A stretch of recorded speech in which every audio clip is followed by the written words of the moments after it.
generally our performance over the last year has been okay. What I would say is that we are very, very long-term investors, so we typically invest in companies for 5 to 10 year horizons, and so we don't typically look at 1 year performance too much. We're typically looking much further out in terms of performance, but in general performance has been okay.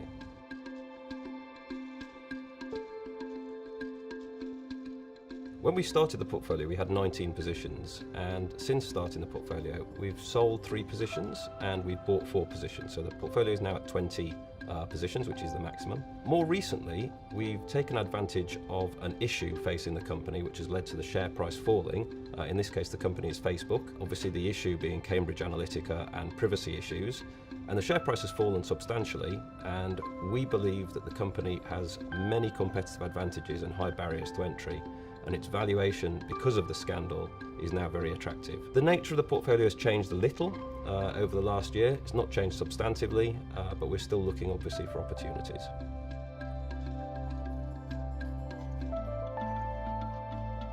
The companies that have performed best over the last 12 months have been those companies that have been exposed to the economy. I think that's largely because over the last 12 months, economies have been pretty robust, and so those industrial names in particular that have economic exposure have benefited from their cyclicality in a way. And so we've seen strong earnings come from those companies, and it's companies like Airbus and Safran in the industrials complex. We've had a utility that's performed particularly well, Ørsted, which we've now sold. So it's those companies that tend to have a bit of an economic cyclicality to them.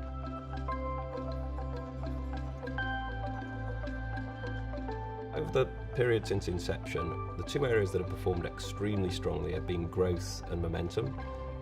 We typically don't invest in very high growth companies because they're typically very highly valued.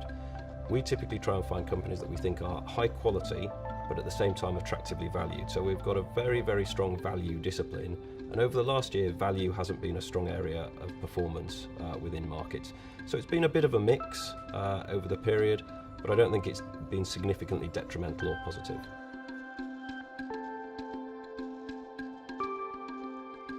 We've managed concentrated portfolios of between 10 and 20 stocks for the last 4 years or so.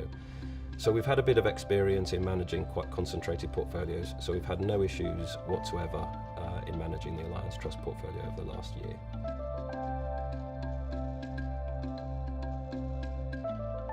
I think in general, once you get above about 15 stocks within a portfolio, you diversify most of the risk that you can diversify.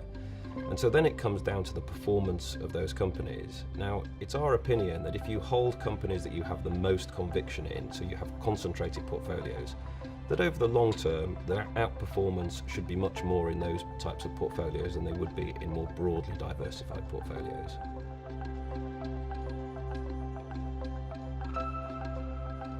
We generally like volatility. Historically, when we've managed portfolios, our performance during volatile periods has been very strong. The period of volatility we've had since the start of 2018 has actually not been very long, so it hasn't been a sustained period of volatility, and actually it's been quite minor in terms of what we've historically seen. So we would like to see more volatility because we do believe it gives us great opportunity. We actually think there will be more volatility in the equity markets over the next year or two, and so we're expecting that will give us A, opportunity, and B, the opportunity to outperform substantially.